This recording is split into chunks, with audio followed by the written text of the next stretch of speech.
말씀입니다.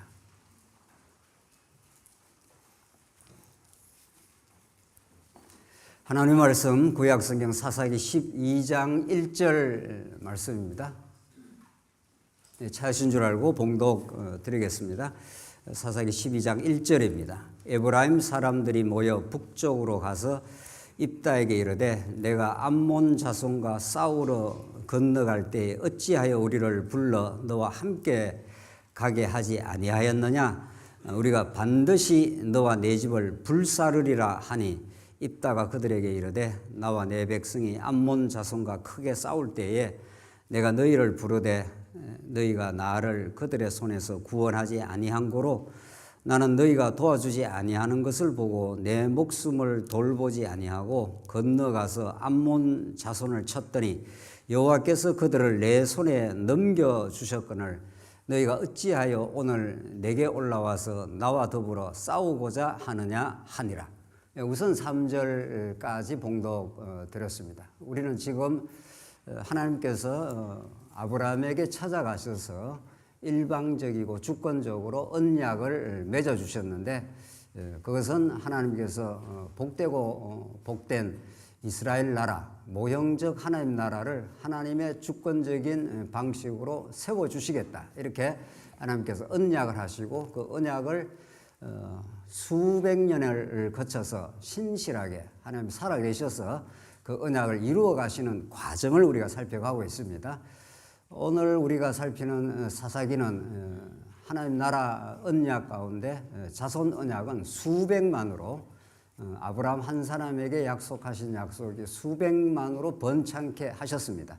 이건 하나님의 능력으로만 된 일인 거죠. 두 번째, 가나안 칠족속이라고 하는 아주 강팍한 족속들이 도사리고 있는 가나안 땅, 이스라엘 백성들의 오합지졸 같았던 이스라엘 백성들의 힘으로는 결코 정복할 수 없는 땅, 크고 견고한 여리고성이 도사리고 있기 때문에 이스라엘 백성들이 정탐꾼을 보냈을 때 전부 좌절했습니다. 물론 여호수아 갈렙은 믿음으로 가자 이렇게 했지만 대다수의 사람들은 절망하고 우리가 죽을 데가 없어서 여기 데리고 왔느냐 이렇게 했습니다.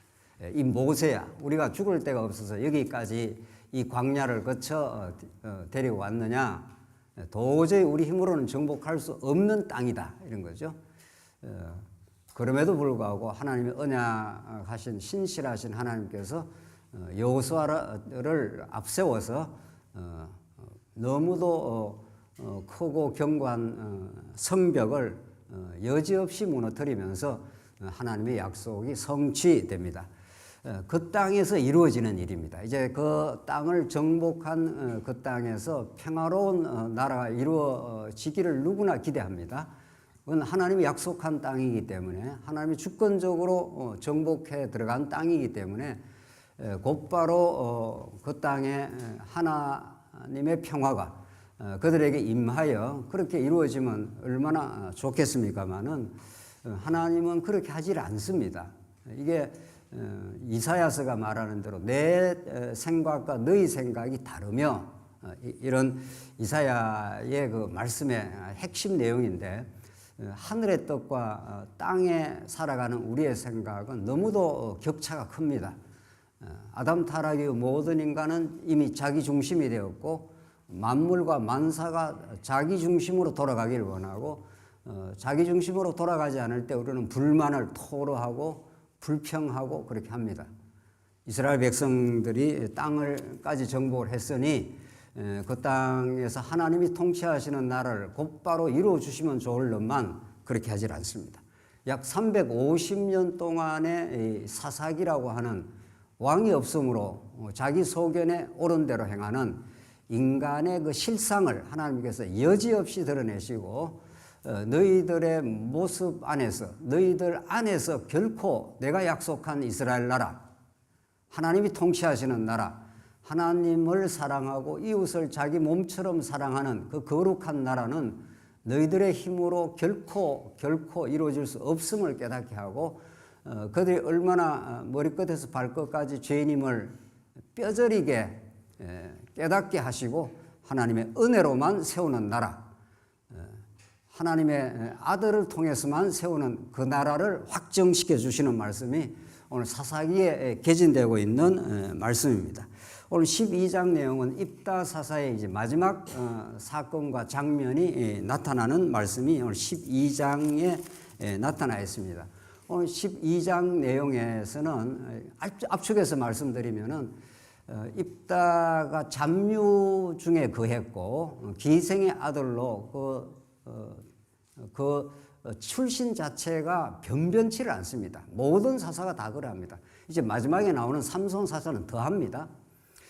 삼손의 일거수일투족 그 면면은 이스라엘 백성을 구원할 수 있는 그런 조건과 그런 배경이 아닙니다. 그러나 하나님께서 그러한 변변치 않는 사사를 동원하신다는 겁니다. 이게 하나님의 뜻입니다. 변변치 않는 우리 인생들을 동원해서 하나님의 기이하고 놀라운 하나님 나라, 이 교회를 세워가시는 그 생생한 하나님의 역사가 사사기뿐만이 아니라 오늘에도 동일하게 이루어진다는 겁니다. 입다 사사가 암몬에게 대승리를 구가하고 덜컥 서원을 함으로 하나님을 믿고 그냥 나가는 게 아니라 마치 자기가 뭐 대단한 결심이나 한 것처럼 하나님이 이 승리를 주시면 내가 내 딸을 바치겠다 이렇게 합니다. 얼마나 우리 지난 시간 확인한 대로 서원이라는 건 하나님 앞에 감사하고 자원하는 마음으로 서원하게 우리 율법에 그렇게 돼 있는 거죠. 그렇게 돼 있는데 하나님이 내게 승리를 주시면 이렇게 하겠다 이렇게 했습니다. 하나님하고 딱 딜을 하는 겁니다. 조건을 걸어가지고 거래를 하는 겁니다. 그대로 딸이 번 재물이 되는 어처구니 없는 일이 이루어집니다. 그러나 이러한 입다의 어리석은 사건 속에 어른거리는 앞으로 장차 오실 입다를 포함한 모든 사사시대의 사사를 포함한 이스라엘 백성들의 죄악을 걸머지시는, 그래서 우리 대신 영원히 제물이 되시는 예수 그리스도를 우리는 지난 시간 읽을 수가 있었습니다. 우리들의 지난 일주일 동안, 지난 세월 동안 우리가 어리석게 살아오고 우리가 이렇게 해보겠다고 결심을 하고 맹세했던 그 허무한 생각들을 하나님께서 다 노출시키고 너희들의 의와 행위에 근거해서 구원과 하나님 나라가 이루어지는 것이 아니라 하나님의 계획과 하나님의 넘치는 은혜와 그 보호와 그 사랑이 하나님의 나라인 교회를 세워간다는 것을 이 입다 사건을 통해서 그래 깨닫지 못한다면 우리는 성경을 제대로 읽는 것이 아닙니다. 오늘 12장에는 입다 사사와 에브라임 지파 간에 동족 상잔이 일어납니다. 에브라임 지파가 입다가 이제 전쟁에서 승리하고 돌아오니 에브라임 지파가 시비를 거는 겁니다. 오늘 1장 보시죠. 12장 1절을 보시죠. 에브라임 사람들이 모여 북쪽으로 가서 입다에게 이르되 내가 암몬 자손과 싸우러 건너갈 때 어찌하여 우리를 불러 너와 함께 가게 하지 아니하였느냐. 이 에브라임이 뒷불을 치고 있는 거죠. 지금 입다가 그 많은 대적들 암몬과 싸우러 갈 때 굉장히 위협이 많았지 않습니까? 그건 하나님께서 그렇게 입다를 사용해서 전쟁에서 승리를 구가하니 뒤에 가만히 앉아 있다가 이제 숟가락 하나 얹는 식으로 뒷북을 치는 이 에브라임입니다. 왜 전쟁하러 갈 때 우리를 불러서 함께 가서 전쟁하지 아니하였느냐 이러면서 툴툴거리면서 이렇게 불평을 늘어놓습니다. 이것은 이번 사건뿐만이 아닙니다. 에브라임이라는 건 큰 지파입니다. 제법 큰 지파입니다. 나중에 남북 나라가 갈라졌을 때 북이스라엘을 상징하는 지파입니다. 에브라임 지파가 상당히 세력이 큰 12지파 가운데 상당히 세력이 큰 지파였습니다. 이 에브라임 지파가 굉장히 자기 정명적입니다. 왜 나를 불러 이렇게 안 했느냐 이렇게 합니다. 실제로 입다가 안 부른 게 아니라 자기들이 오지 안 해놓고는 이제 뒷북을 치는 겁니다. 실컷 전쟁에서 승리하고 나니까 등장을 하는 겁니다.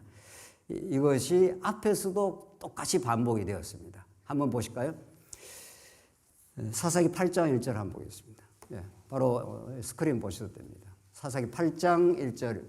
기드온 시대에도 동일하게 에브라임이 이제 기드온한테 아주 노골적인 불만을 표시하면서 하는 내용이 8장에도 나옵니다. 한번 보시겠습니다. 8장 1절입니다. 에브라임 사람들이 기드온에게 이르되 내가 미디안과 싸우러 갈 때 우리를 부르지 아니하였으니, 똑같은 내용이죠. 지금 기드온이 지금 미디안 해변가의 모래알처럼 13만 5천 명이나 뭐 무수하게 쳐들어왔습니다. 겨우 3만 2천 명을 불러 모았지 않습니까? 3만 2천 명 겨우 불러 모아가지고 했는데, 하나님은 보기 좋게 3만 2천 명이 아니라 한 배로 10배로 해서 32만 명을 만들어서 13만 5천 명하고 싸우러 가게 해야 되지 않습니까? 우리 생각 같으면 말이죠. 하나님 그렇게 하는 게 아니고 3만 2천 명을 몇 명으로 줄여버렸습니까? 300명으로 줄여버렸습니다. 또 이건 뭡니까 도대체? 하나님이 하시는 일이 우리의 보통의 사고방식에는 마음에 듭니까 안 듭니까? 아주 안 듭니다. 지난 일주일 동안 우리의 삶 속에 하나님이 하시는 일이 썩 마음에 들질 않습니다. 썩 마음에 드는 게 아니고 아주 마음에 안 듭니다. 하나님 왜 이러시는 겁니까? 이런 거죠. 300명으로 줄여가지고 전쟁을 치러 가라. 이러니까 이게 믿음으로 받지 않으면, 현실로만 보면 모든 게 불평거리입니다. 모든 게 우리는. 그러니까 믿음이라는 게 얼마나 고귀한 하나님의 선물이며, 믿음이라는 건 내가 이렇게 믿겠다가 아닙니다. 하나님이 살아계심을 보여주시는 그 선물을 주신다, 이런 뜻이죠. 하나님이 주권적으로 내가 너를 가장 복된 길로 인도한다. 너가 볼 때는 불평스러운 길인지 몰라도 그것이 신화 보면은 그것이 얼마나 놀라운 하나님의 보호요, 너의 영혼을 사랑하는 길이요, 너를 지키는 하나님의 섭리다. 이걸 하나님 보여주십니다. 그러니까 우리는 역사의 어떤 과정에서 우리가 마음대로 판단하는 건 너무도 미숙하다는 걸 우리는 드러내는 겁니다. 역사는 지나봐야 모든 것이 합력이 되어서 종결되어야 최종 판단이 떨어집니다. 최종적 판단은 하나님이 궁극적 선을 이루시겠다, 이런 뜻이죠. 우리는 그걸 믿는 겁니다. 그걸 믿게 되는 겁니다. 그걸 믿지 않고 과정에서 내 좋으면은 좋다 그랬다가 내 싫으면 싫다 그랬다가 늘 그렇게 하고 있지 않습니까? 하나님께서 우리를 보실 때 부모가 자식들이 행하는 걸 보면서 이렇게 긍휼과 자비의 눈길로 보는 거나 마찬가지입니다. 내가 반드시 너를 이렇게 지키고 보호하고 학교 보내고 장가까지 다 보내고 다 내가 준비 다 해놨는데, 이런 말이죠. 그런데 자녀들은 그렇게 생각 안 했습니다. 절대로. 지금 에브라임 지파가 기드온에게 나와서 내가 미디안과 싸우러 갈 때 우리를 부르지 아니하였으니 우리를 이같이 대접하면 어떠며, 이게 주로 자기 중심적이고 죄악에 사로잡혀있는 인생들이 쓰는 용어가 그렇습니다. 왜 우리를 이 땅으로 대접하느냐, 이런 말이죠. 그럼 어떻게 대접을 할까, 이런 말이죠. 하나님은. 이게 인간의 타락, 아담 타락이 모든 인간은 자기 중심적이고 왜 나를 이 땅으로밖에 대접을 안 해, 이런 거죠. 이게 모든 우리 너나 할 것 없이 모든 인생에 뿌리 박혀 있는 하나님과 같이 됨입니다. 이게 아담 타락의 모든 인간은 자기가 하나님처럼 되고자 하고 자기가 우주의 중심으로 생각하고 세상 만사가 자기 중심으로 돌아가길 바랍니다. 그래서 조금이라도 자기 자존심이 걸리거나 조금이라도 내가 홀대를 받는 듯 하면 못 견디고 못 참습니다. 우리를 대접함이 이러냐, 이런 거죠. 이것 때문에 세상 만사가 다 혼란스럽고 갈등스럽습니다. 내가 누군데, 이런 말이죠. 그래서 내가 누군데라는 그 위치에 올라가기 위해서 돈도 버리고 권력도 잡고 아무도 무시하지 못하게 만들려고 하나님과 같이 되고자 하려고 그러는 겁니다. 그 죄악의 근성이 우리에게 뿌리 깊이 남아있는 한 우리는 평화를 누리지 못합니다. 왜 나를 이렇게 대접하느냐.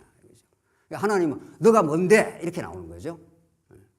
너는 먼지에서 탄생했고 그렇게 내가 생기를 불어넣어서 탄생을 했고 그래서 하나님의 형상으로 지어줬지만 너가 타락을 함으로 지금 죽어도 우리는 마땅한 죄인들입니다.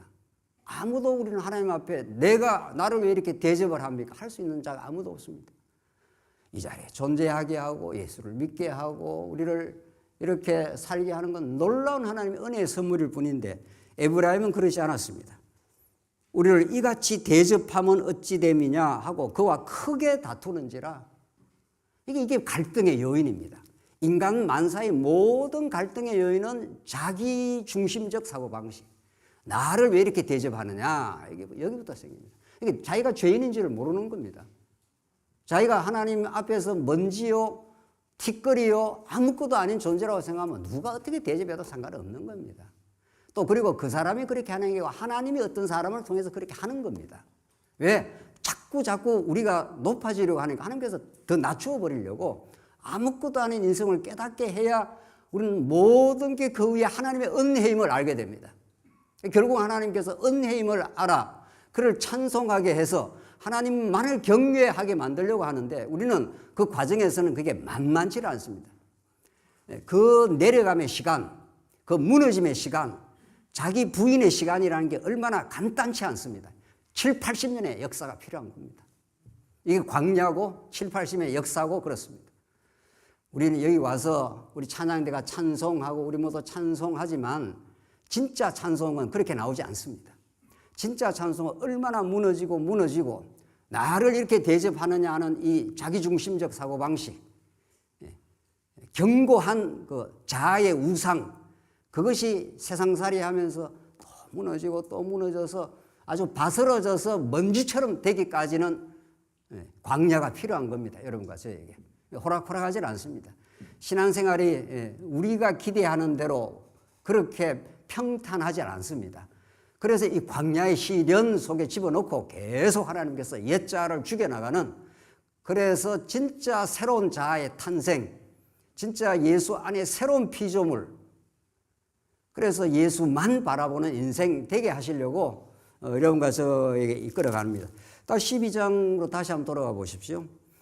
8장에서 기도원한테 그런데 기도원은 좀 무마를 했습니다. 그래도 끝물포도가 만물포도보다 좀 나아라고 기도원은 그래도 너그럽게 에브라임을 대해줬습니다. 그래서 너가 그래도 더 낫지 하면서 기도원이 아주 에브라임을 좀 너그럽게 대해주면서 그 화를 좀 풀어주는 과정이 있었습니다. 근데 또 반복하죠. 오늘 12장에서 그 역사를 또 반복. 이쯤 반복이 되면 하나님께서 가만 놔두질 않습니다. 한번 넘어가 줬는데 이런 말이죠. 이 정도 넘어가 줬으면 자기 주제를 파악하고 살아가야 되는데 인간이 그렇지 않습니다. 인간이 어지간히 훈련받아 갖고는 그 옛자가 늘 시퍼렇게 늘 작동을 하기 시작합니다. 그쯤 되면 하나님께서 아주 한번 이제 썰어버리는 역사가 나옵니다. 이게 하나님의 시련이요, 하나님이 우리를 사랑하는 방법입니다. 하나님의 징계가 없으면 사생하라 했지 않습니까? 그래서 오늘 12장에는 기도원 때는 그냥 좀 부드럽게 넘어가 줬지만 12장에서는 소위 말해서 임자를 만나는 겁니다. 여러분들 임자 만나는 날 아시죠? 뭐 평소에는 뭐 넘어가고 뭐 이래도 저래도 넘어가는데 한번 제대로 딱 임자를 만나면은 아주 혼침이 나는 겁니다. 예. 그러니까 우리가 뭐 세상 말하다 저 아직 임자를 못 만났구만은 뭐 이렇게 말하지 않습니까? 임자 만나는 날이 옵니다. 이제 하나님의 임자를 만나게 되면은 어떤 인생도 악소리 못하고 거꾸로지게 되어 있습니다. 그걸 미리 깨닫고 아는 게 참 중요합니다. 예. 그렇게 무너지진 않아도 내가 임자 만나겠구나 이렇게 생각하면 됩니다. 임자 제대로 안 만나겠구나 이렇게 알고 예상하고 살면 임자를 만나도 덜 괴롭고 룰룰랄라 잘 나가겠구나 하다가 임자 제대로 만났다 하면은 이제 악소리도 못하고 이제 쓰러지는 거죠. 하나님께서 이 에브라임을 어떻게 만나는가 한번 보십시오. 에브라임 12장 1절 다시 보십시오. 에브라임 사람들이 모여 북쪽으로 가서 입다에게 이르되 내가 암몬 자손과 싸우러 건너갈 때 어찌하여 우리를 불러 너와 함께 가게 하지 아니하였느냐. 똑같은 지금 불평이죠. 근데 이게 불평이라는 게 그냥 툴툴댄다, 심리적으로 그냥 불평한다 이렇게 보면은 안 됩니다. 성경은 무슨 뭐 인간이 뭐 좀 불평한다 어쩐다 이런 걸 말하려고 하는 게 아닙니다. 그거야 뭐 성경에만 기록되어 있겠습니까? 모든 세상 책에도 살아가면서 옆에 사람한테 그렇게 불평하며 살면 안 된다 하는 도덕적 좋은 말씀이 공자 맹자에도 얼마나 많겠습니까? 성경이 말하는 건 그런 뭐 심리적으로 뭐 좀 불평한다 뭐 이런 말을 하는 게 아니라 그 불평의 뿌리가 뭔지를 성경은 밝혀내고 그 뿌리를 아예 걷어내 버립니다. 그 뿌리가 불평을 하는 이유가 무엇입니까? 우리가 오늘 조금 더 읽고요. 그래서 우리를 불러 너와 함께 가게 하지 아니하였느냐? 우리가 반드시 너와 내 집을 불사르리라. 이 불평이라는 게 무서운 결과를 낳습니다. 단순히 뭐 우리가 생활이 좀 힘들어가지고 툴툴댄다 이런 말이 아니라 불평의 뿌리를 들여다보면은 그 불평의 뿌리에서 뭐가 나오는가 하면은 옆에 있는 입다, 전쟁 치르고 잘 돌아온 입다를 내가 너와 내 집을 뭐 해버리겠다 그럽니까? 불살라 버리겠다 이런 겁니다. 그러니까 불평이라는 것이 단순 심리적 불평에 머무는 게 아니라 그게 그 뿌리를 파고 들어가면은 불평의 원인이 뭐냐 하면은 하나님과 같이 됨이라고 하는 죄악의 근성이고, 죄는 반드시 옆에 사람을 죽여버립니다. 옆에 사람을 놔두질 않습니다. 그래서 세상 우크라이나와 러시아의 전쟁은 하나의 드러나는 한 양상이고 이게 인간 세상에서 늘 반복되는 현상입니다. 예수님이 이 땅에 오셔야 이 현장이 완전히 종식이 될 것이고 이미 2000년 전에 오심으로 이런 갈등과 불평 그리고 타자를 살해하고자 하는 이 사악한 이 시도, 그 시도를 하는 인간의 불안, 이 모든 것들이 최종적으로 종결되는 날은 예수님이 다시 오셔야 됩니다. 원리적으로는 초림 때 예수님 이미 2000년 전에 오셔서 그 모든 죄악을 밝혀내시고 하나님 나라의 실체를 드러내긴 했습니다. 그러니까 오늘 우리 교회가 하나님 나라로 지금 이루어져 가는 거죠. 그러나 이루어져 가긴 하지만은 최종적으로 종말론적으로 최종 종말에 이루어지기까지는 오늘 우리 교회 안에서도 죄악의 현상, 죄악대로 불평하다가 마음에 안 들면은 타자를 밀어내버리려고 하는 거죠. 이 현상이 언제나 있습니다. 가정 안에도 있습니다. 언제나 있습니다. 가정이 그리 간단치 않는 공동체입니다. 가정은 온갖 것들이 있는 그대로 날 것으로 만나는 현장이기 때문에 오늘 이렇게 다 넥타이 메고 깨끗하게 나오셨잖아요. 그게 상당히 포장하고 나온 겁니다. 여러분은. 여러분과 저는, 저까지 포함해야죠. 날 것으로 만나기 시작하면은 간단치 않습니다. 가정생활이. 우리가 반드시 너와 내 집을 불사르리라. 전쟁을 안 데려갔다고 해서 불평 정도 하는 건 이해가 가는 거죠. 뭐 좀 그건 이해 가는 상황이라 하십시다. 너 죽여버리겠다 이런 말입니다. 불 태워서 죽여버리겠다. 창세기로 한번 가보겠습니다. 이 뿌리가 어디서 나오는가 한번 보십시오. 창세기 4장 한번 가보겠습니다. 창세기 4장 3절 말씀입니다. 이건 뿌리가 있는 작업입니다. 성경은 단순 심리적 불평 작업 정도가 아니라는 거죠. 창세기 4장 3절로 한번 가보십시오. 가인과 아벨의 사건입니다. 아담이 타락한 이후 제일 먼저 범죄의 현장이 가인과 아벨의 현장인데 가인이 아벨을 어떻게 했습니까? 쳐 죽입니다. 오늘 김 목사 말이 굉장히 거칠다. 거친 이 정도로 제가 아주 얌전하게 하는 겁니다. 제가 언어가 성경대로 말하면 더 셉니다. 사실은 성경은. 너무 강단에 세면은 지금 최근에 새로 오신 분도 있고 해서 너무 놀랄까 싶어서 그냥 이 정도로 하고 있는 것 뿐입니다. 한번 보십시오. 성경이 뭐라고 말하는가. 4장 3절입니다. 세월이 지난 후에 가인은 땅의 소산으로 제물을 삼아 여호와께 드렸고 아벨은 자기도 양의 첫 새끼와 그 기름으로 드렸더니 여호와께서 아벨과 그의 제물은 받으셨으나 가인과 그의 제물은 받지 아니한지라 가인이 몹시 뭐라고 했습니까? 분하여 안색이 변하니 하나님이 행하시는 일에 대해서 도전을 하는 겁니다. 사람이 행하는 일에 도전하는 게 아니죠. 지금 가인은 하나님 왜 안 받아? 이런 말이죠.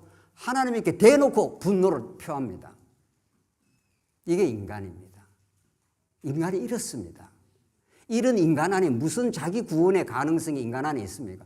하나님이 자기 주권적으로 아벨의 제사는 받고 가인의 제사를 안 받을 수 있습니다. 안 받을 수 있는 게 아니라 하나님이 그렇게 하시겠다는 겁니다. 그걸 지금 대놓고 지금 불평을 하는 겁니다. 분노를 표하고 오늘 몹시 분하여 안색이 변하니 이렇게 되어 있습니다. 6절 여호와께서 가인에게 이르시되 내가 분하여 함이 어찌 됨이며 안색이 변하면 어찌 됨이냐. 하나님이 이제 가만 놔두질 않지요. 이런 인생. 내가 하는 일에 지금 딴지를 걸어 하나님 앞에 딱 걸렸다 하면은 못 빠져나갑니다. 7절 내가 선을 행하면 어찌 낯을 들지 못하겠느냐. 선을 행하지 않으면 죄가 문에 엎드려 있느니라. 죄가 너를 원하나 너는 죄를 다스릴지니라. 8절 가인이 그의 아우 아벨에게 말하고 그들이 들에 있을 때 가인이 그의 아우 아벨을 여러분이 읽으십시오. 시작. 예. 제가 언어가 너무 강하게 보이지 않습니까? 여러분이 읽으셔야죠. 아벨을 쳐 죽이니라 이렇게 되어 있습니다. 이게 우리의 본래 존재의 모습 그대로입니다. 아무도 여기서 조금도 벗어나 있지 않습니다. 우리는 우리 뜻대로 뭐가 안 되면은 하나님 앞에 분노를 표하고 애꿎은 옆에 사람을 희생양으로 삼기 시작합니다. 쳐 죽인 여더라 가인이 아벨을. 이게 타락한 인간의 모습이고 이런 우리 인생을 계속해서 우리를 구원해 내시려고 예수의 이름이 자기 백성을 죄에서 구원함이라 마태복음 1장에 나오는 대로 이런 백성들을 죄악에서 건져내어서 하나님 나라 백성 되게 하시고 하나님을 은혜를 깨닫게 하시려고 예수가 십자가에서 쳐 죽었습니다. 그 헤롯 땅의 그 음모 빌라도의 기회주의적인 처신 그 우매한 군정들이 바라바를 내놓고 다 예수를 죽여 했지 않습니까? 예수를 죽인 겁니다. 구약에는 가인이 아벨을 쳐 죽일 뿐 아니라 모든 인류가 예수를 쳐 죽인 거예요. 거기에서 아무도 우리가 자유롭지 않습니다. 그래서 여러분과 제가 예수를 믿는다는 것은 세상에 무슨 도덕 교훈을 듣는 자리가 아닙니다. 우리가 괜찮은 인간이다. 조금 더 괜찮게 살려고 이렇게 교회 와서 옆에 사람 사랑하며 살아라. 이런 말이 아니라는 거예요. 그럼 교회 올 필요가 없지요. 절당에 가든가 해야 되죠. 우리는 하나님 앞에 반역한 인생이요. 하나님의 심판과 저주 아래 있어야 마땅한 인생이요. 가인과 똑같이 우리는 우리 뜻대로 뭘 하다가 안 되면 끝까지 옆에 사람을 괴롭게 만들고 그렇게 합니다. 성경은 그걸 너무도 리얼하게 드러내면서 그 넘치는 은혜, 쳐 죽여서 죄인된 인생들, 죄인이 되어서 그런 범죄를 하는 인생들을 위해서 이 땅에 약속대로 오시고 우리 대신 고난 받으시고 십자가로 끌려가시고 우리 대신 저주받은 바 대사, 우리가 받아야 될 저주를 그가 대신 다 받아서 우리를 건져내시는 하나님입니다. 12장 다시 돌아가십시다. 이렇게 가인과 아벨, 아담 타락 이후부터 인간은 하나님 앞에 불만을 표하면서 걸렸다 하면 옆에 사람을 쳐 죽이는 이 죄악의 범죄 인생입니다. 에브라임이 그걸 지금 반복을 하는 겁니다. 그러니까 에브라임만 잘못된 게 아니죠. 에브라임이 대표적으로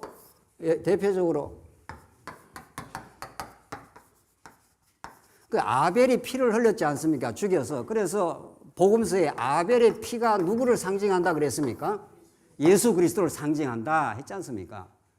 그러니까 창세기 4장에 나오는 첫 번째 범죄, 가인이 아벨을 불만을 품고 그 불만의 뿌리가 하나님과 같이 됨. 왜 나를 대접함이 이러냐 이런 거죠.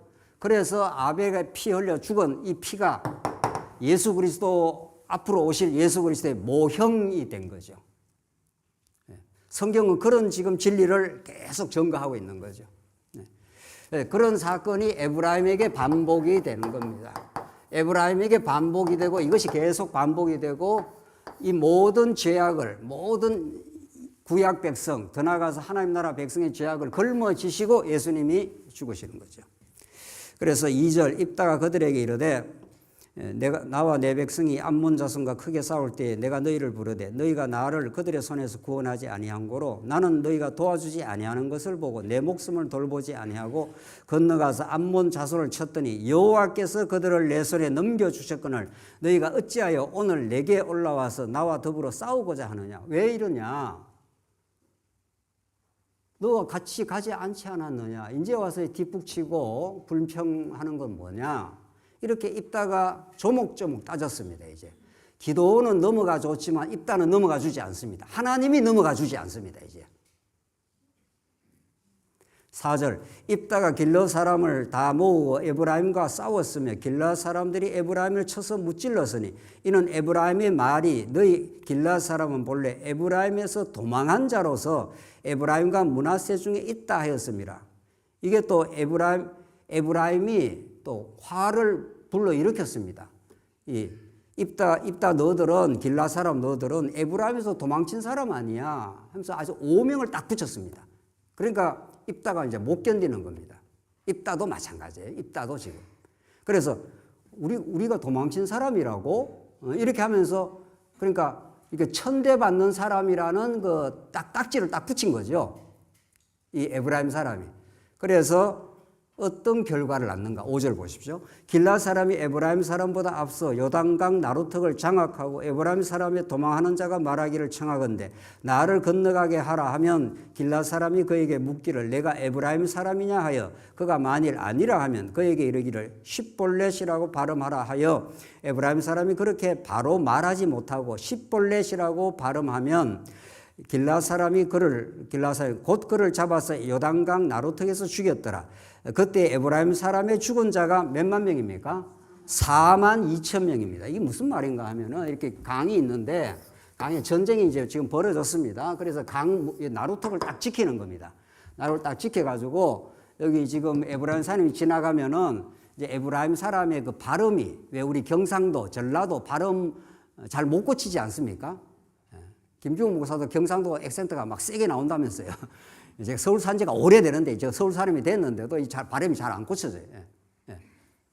그런 것처럼 그건 하나의 비유고 여기 사람이 지금 에브라임 사람들이 발음을 십볼렛이라 그냥 이게 히브리어입니다. 그냥 그렇게 이해하십시오. 십볼렛이 이게 발음의 정상 발음인데 이렇게 하라 하면 뭐로 발음이 나온다는 겁니까? 십볼렛 발음이 이제 그 에브라임 사투리가 이제 나온 겁니다. 쉽게 말하면. 그러면 요 사람이 지금 에브라임 사람이구나 해서 딱 잡아가지고 딱 색출을 딱 해내는 방법입니다. 그렇게 이해하시면 됩니다. 색출을 해서 4만 2천 명을 죽입니다. 여기서. 그래서 에브라임 사람 4만이 여기 이 나루턱 이쪽으로 건너가야 이제 도망을 치는데 도망자라 하는 오명을 붙였다고 해서 지금 입다가 이제 단단히 화가 났습니다. 그래서 에브라임 사람이 여기 지나갈 때마다 불러가지고 발음을 시켜서 요 사람이 에브라임 사람이구나 이렇게 해서 딱 색출을 해서 한 사람은 다 죽입니다. 자, 그래서 지금 이 불평불만이 에브라임 사람의 불평불만이 우리를 이렇게 대접했기 때문에 너희들을 불살라 버리겠다 이렇게 했지 않습니까? 그렇죠? 불살라 버리겠다 한 그것이 오히려 잘 거꾸로 어떻게 됐습니까? 에브라임 사람들이 어떻게 됐죠? 진멸이 되어버린 겁니다. 4만 2천 명이나. 성경이 왜 이런 말씀을 보여줍니까? 성경이 도대체 어떤 하나님을, 어떤 우리 인간의 존재를, 어떤 복음을 가르쳐 주려고 오늘 이 입다의 마지막 사건이 이렇게 종결이 되느냐 이런 뜻입니다. 여러분과 제가 오늘 이 말씀을 통해서 진짜 우리가 생명의 양식이 되기 위해서는 에브라임 사람도 그렇고 입다도 또 에브라임 사람들이 이렇게 불평불만을 했다고 해서 기도는 넘어가 줬지 않습니까? 기도는 넘어가 줬는데 이번에는 안 넘어간다. 아예 이 하나님을 대적하고 나오는 이 뿌리를 내가 뽑아버리겠다 뭐 이런 뜻입니다. 하나님이 아주 입다를 그렇게 격동을 시켜가지고 한 사람 한 사람 다 색출을 해내가지고 도망 못 치게 여기서 도망치는 사람들 한 사람한테 딱딱 걸리는 거죠. 예. 딱딱 걸려서 죽게 하고 한 백성이 42,000명이다. 지금 그런 뜻입니다. 예. 이걸 통해서 하나님께서는 여러분과 제가 이렇게 예수 믿고 정말 복되고 그 큰 은혜와 구원 백성으로 하나님 나라 백성으로 살아가는 그 여정 속에 어떤 일을 하나님께서 계속 우리 안에서 일으키시는가 이런 말입니다. 지난 일주일 동안도 여러분과 저에게 일어난 모든 일들이 내 뜻대로 뭘 되려고 하고 뭐 안 하고 뭐 이렇게 했지 않습니까? 그 속에 우리의 존재의 실상이 어떤가를 하나님께 자꾸 이렇게 깨닫게 하는 겁니다. 그래서 가정 안에서도 남편이나 아내나 자식이나 조그마한 불평이 아닙니다. 그게 불평이라는 것 자체가 우리가 스스로 그걸 걷어내지도 못합니다. 우리가 우주의 중심으로 살아가기 때문에 내 뜻과 조금만 달라지면은 자동적으로 나오는 게 불평이고 질투고 시기고 그렇습니다. 그 죄악의 질병에서 누가 자유롭습니까? 우리는 그렇게 살 수밖에 없는 인생이라는 걸 하나님께 고백하는 게 중요합니다. 마치 그렇지 않다는 것으로 연극을 하기 시작합니다. 우리가 마치 우리가 괜찮은 인생으로 연극을 하기 시작하면 예수를 만날 수가 없습니다. 중요한 거는 예수를 진짜 못 만나면 진정한 평화와 자유, 기쁨을 누리지 못한다는 거죠. 그게 우리가 오늘 이 본문을 듣는 핵심 내용입니다. 그렇구나. 우리는 끊임없이 내 뜻대로 안 되면 타자에게 불평을 우리가 털어놓지만은 그 불평이 다른 타자에게 털어놓는 게 아니고 하나님 앞에 털어놓는 거란 말이죠. 가인이 하나님 앞에 화를 내면서 안색이 싹 바뀌니까 하나님이 너 왜 안색이 바뀌어? 이렇게 하나님 물었지 않습니까? 하나님 여러분과 저를 정확하게 짚고 들어옵니다. 그래서 우리 신앙생활이 크게 봐서 평강과 기쁨이지만 과정에서는 하나님 앞에 적발되고 색출됩니다. 뭐가? 어떤 모습이? 죄악된 모습이. 예. 다른 사람보다 내가 더 의롭다, 내가 너보다 더 낫다, 뭐 이렇게 우리가 할 때가 많지 않습니까? 그러면 하나님께 반드시 짚고 들어옵니다. 반드시 짚고 들어옵니다. 변명을 못하도록 하나님 앞에 거꾸로 지도록 그것이 여러분과 저의 인생의 역사였고 우리 교회의 역사입니다. 예. 하나님께서 우리 교회를 통해서 지금까지 인도해 가시는 하나님의 은혜만을 노래 부르게 돼야 되는데 우리가 대단하다. 우리가 이 말씀 운동의 본산이다. 만약 그런다면은 하나님께서 여지없이 드디어 적발하고 들어옵니다. 파고 들어옵니다. 하나님께서 아무도 하나님께 자랑하지 못하게 하시려고 시볼레라고 발음해 딱 하는 거죠. 시볼레라고 이게 에브라임 이게 정상 발음입니다. 그러니까 에브라임 사람들은 이 발음을 못 하는 겁니다. 에브라임 사투리는 그냥 시볼렛이라 이렇게 발음이 딱 드러나는 거예요. 딱 적발이 되지 않습니까? 하나님 앞에 누가 하나님이 우리를 감찰하시면 누가 하나님의 눈을 피할 수 있겠느냐 하지 않습니까? 감찰하신다는 건 시편의 말씀 감찰은 서치라이트로 우리의 내면을 샅샅이 뒤진다 이런 뜻입니다. 감찰하신다는 거는 껍데기로 봐서 뭐 이렇게 위장하고 연극하고 괜찮은 사람이야 하면 괜찮은 사람이니까 내가 한번 확인할까? 이렇게 하나님께서 횃불을 서치라이트를 확 비추어 대는 거죠. 그래서 이게 놀라운 하나님의 은혜입니다. 오늘 이 사사기의 이 동족 상잔 42,000명을 죽여버리는 이 역사 이것은 이제 사사기 마지막 장으로 가면 베냐민 지파 한 지파를 이지르트리는 역사로 종결됩니다. 그래서 정말 하나님이 통치해 주셔야 되는 거구나. 하나님이 우리와 함께 해주시고 우리를 사랑하시고 우리를 하나 되게 하셔야 되는 거구나. 인간과 인간 간에서는 해결이 안 되는 거구나. 이게 에브라임과 입다는 길라 사람인데 이들 사이에 이 에브라임도 죄인이고 입다도 죄인입니다. 이 둘 사이에서 아무리 우리 잘해보자 이래서 여기서 접점이 있는 게 아닙니다. 인류 역사 가운데 전쟁이 일어나고 진정한 평화가 된 적이 있나요? 지금도 우리나라는 아직도 뭐죠? 휴전 중입니다. 정전이 된 게 아닙니다. 언제라도 전쟁 또 터질 수 있는 겁니다. 왜 북한이 우리를 안 쳐들어옵니까? 힘이 없으니까. 힘만 기르면 어떻게 해요? 또 쳐들어오서 또 지배하려고 하는 거죠. 그래서 이 인간과 인간 사이에 해결되는 게 아니라 어디로 가야 합니까? 하나님께로 가야 합니다. 이 둘이 나도 죄인임을 인정하고 주님께로, 너도 죄인임을 인정하고 주님께로 가면 주님 안에서 하나가 되는 겁니다. 이 길을 깨닫게 하시려고 여러분과 저를 이 자리에 불러 모으시고 이 죄악 세상을 하나님께서 뒹굴게도 하시고 그렇게 하십니다. 7절 보십시다. 입다가 이스라엘 사사가 된 지 6년이라 길앗 사람 입다가 죽음에 길앗에 있는 그의 성읍에 장사되었더라. 길앗은 사사가 된 지 6년밖에 치리를 못합니다. 딴 사사는 40년 막 길게 했지 않습니까? 입다 사사의 이 초라한 퇴장, 하나님께서 인간을 화려하게 퇴장하지 않습니다. 초라하게 퇴장하지만 인간은 초라하게 퇴장하지만 입다와 함께 하신 여호와 하나님의 영원하신 사랑, 그것을 하나님께서 우리에게 가르쳐 줍니다. 사사기는 표면적으로 볼 때 죄악과 몸부림과 갈등 구조와 그렇게 초라한 퇴장과 그렇게 드러나는 것 같지만 거기에 현상에서는 보이지 아니하는 그 놀라운 하나님의 긍휼과 자비, 그 헤세드라고 하는 한 번 언약을 맺으면 끝까지 사랑하시는 사랑이 사사기 끝까지 갑니다. 그래서 마침내 룻기에서 다윗 왕을 탄생시키면서 새로운 새 세상이 열리는 그 역사를 만들어내고 마십니다. 그건 예수 안에서 이루어지는 일입니다. 여러분과 제가 노력한다고 되는 것도 아니고 뭐 발부둥 친다고 우리끼리 잘해보자 한다고 되어지는 일이 아니라 하나님은 주님밖에 없습니다. 우리는 예수님께로 가겠습니다. 예수님 안에서 우리는 세상을 바라보고 우리 주변을 보겠습니다. 그게 하나님을 사랑하고 이웃이 사랑할 만한 대상이어서 사랑하는 게 아닙니다. 우리 주변이 내가 사랑받을 대상이어서 사랑받는 게 아니라 하나님이 십자가로 덮어서 우리를 사랑했기 때문에 그런 거죠. 그래서 우리 주변의 사람들이 좀 실수하고 내한테 좀 힘들게 해도 그럴 수 있습니다. 이렇게 넘어가는 겁니다. 그때 넘어갈 때 내 인품이 좋아서 넘어가는 게 아니고 어때요? 내 인품은 어때요? 불살라 버리겠다 이런 거죠. 그게 여러분과 저의 본성입니다. 그런데 넘어갈 때가 있지 않습니까? 막 이렇게 하는데도 그때 누가 역사하시는 거라고요? 여러분 안에, 저 안에 예수가 역사를 하는 겁니다. 그럴 수도 있겠지. 이건 놀라운 하나님의 평화가 찾아온 기쁨입니다.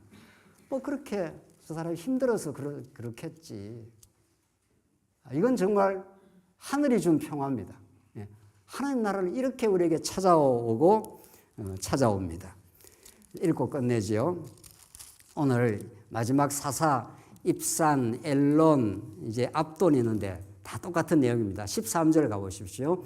그 뒤를 이어 비라돈 사람 힐렐의 아들 압돈이 이스라엘의 사사가 되었더라. 그에게 아들 40명과 손자 30명이 있어 어린 낙이 70마리를 탔더라. 압돈이 이스라엘 사사가 된 지 8년이라. 비라돈 사람 힐렐의 아들 압돈이 죽음에 에브라임 땅 아말렉 사람의 산지 비라돈에 장사되었더라. 이게 뭘 말합니까? 이 소사사들이 아들들을 수십 명을 막 거느리는 겁니다. 오늘 여기 압돈은 대표적으로 그에게 아들 40명과 손자 30명. 아들이 40명이면 마누라가 표현이 썩 좋은 표현이 아닌데 아내가 몇 명이나 돼야 된다는 말입니까 도대체? 왕이 될 사람은 아내를 많이 두지 말라 신명기에서 이미 신신당부를 했습니다. 왕이 될 사람은 많은 그 병마를 거느리지 말라 이렇게 했습니다. 이미. 왜? 하나님 나라의 왕이 될 사람은 하나님 한 분으로 충분하게 살아라 이 말이란 말이죠. 아내를 많이 두면 그 아내가 끌고 들어오는 아내가 지금 문제가 아니라 끌고 들어오는 이방신을 끌고 들어오지 않습니까? 그런데 이 사사들이 아들이 40명, 손자가 30명, 어린 낙이 70마리. 낙이는 그 시대의 엄청난 부의 상징입니다. 요즘으로 말하면 뭐 외제차, 막 의리의리한 외제차, 외래차도 해당하겠습니까? 그걸 70마리나 끌고 다니면서 부와 권세를 이 사사들이 자랑하는 이 시대, 이 타락의 징조 말이죠. 이게 사사기 끝까지 갑니다. 사사기 끝까지. 이런 사사시대를 누가 종결할 수 있습니까? 누구만이 이 사사시대를 종결할 수 있습니까? 그래서 우리는 하나님이 보내신 예수 그리스도의 우리의 영원한 화목제물 대신 예수 그리스도 안에서 너도 나도 하나님 앞에 의롭다함을 덧입어 우리는 하나님의 사람들이 우리가 된 겁니다. 이제 사사기는 그런 인간의 타락의 모습, 부와 권세를 떵떵거리면서 하나님 노릇하는 어리석은 인생의 모습들을 적나라하게 보여주시면서 진짜 왕이 와야 되는 거구나. 진짜 왕이 와야 참된 기쁨과 명예, 하나님 나라가 우리에게 찾아오는구나 하는 걸 간절히 기다리게 하십니다. 고린도전서 3장 1절 보고 오늘 모든 말씀을 정리해 보겠습니다. 고린도전서 3장 1절 말씀입니다.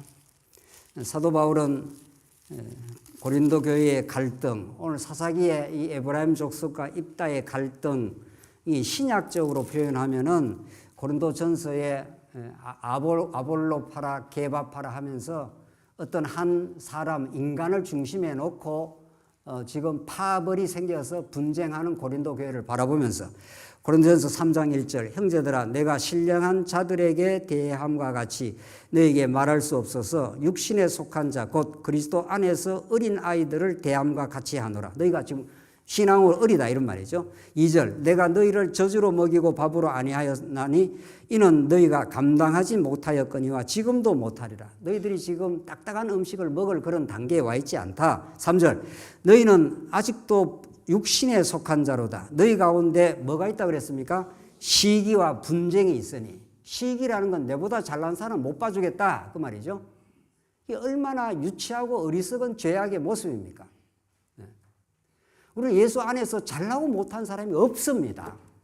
세상에서는 얼마나 잘못된 세상의 기준으로 잘났다 못났다 많이 배웠다 덜 배웠다 이렇게 세상은 그렇게 갈라치기를 하지만은 하나님 나라 오면은 잘났다 못났다 사람이 없습니다. 이 교회 안에 뭘 잘났다 못났다는 사람이 있냐고요. 그걸 있다고 생각하는 것 자체가 하나님 인정 안 한 사람입니다.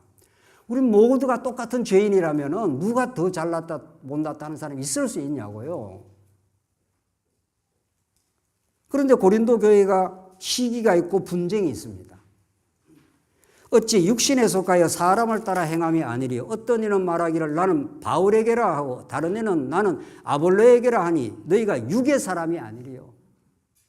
사람 중심으로 모아갖고 나는 바울 편이야 나는 아볼로 편이야 이러고 있으니까 이거야말로 세상 나라의 반복판 아니냐. 세상 나라에서는 그렇게 한다.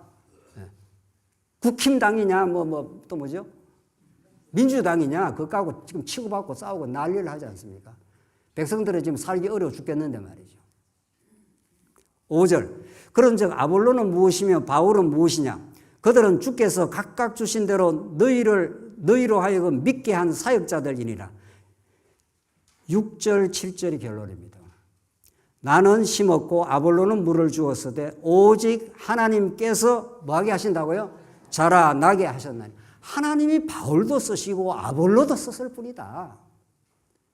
왜 바울, 아볼로 이러면서 파벌을 짓고 분열을 하느냐 이런 말이죠. 7절 그런즉 심는 이나 물 주는 이는 같이 읽읍시다. 아무것도 시작 아무것도 아니로되 오직 자라게 하시는 이는 하나님뿐이니라.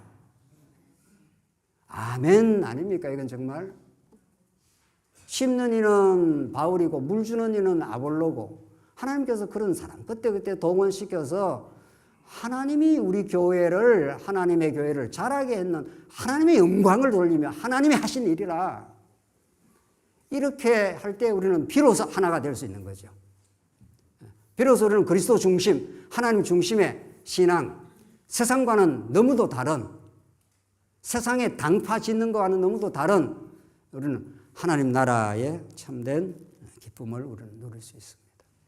이 복음이 여러분의 가정과 여러분의 일터와 우리의 교회와 땅끝까지 복음이 전파되는 일에 유일하게 전거되어야 될 참 복음입니다.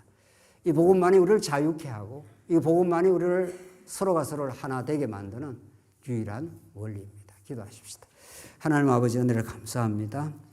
오늘 우리가 얼마나 사사기의 분쟁과 갈등처럼 우리가 그렇게 살아왔는지 알 수 없습니다. 정말 우리를 하나님께서 긍휼과 자비로 봐주셔서 여기까지 왔습니다. 그리스도 안에서 우리가 구원과 그 하나님 나라가 얼마나 복되고 귀한 것임을 깊이 깨닫게 하시옵소서.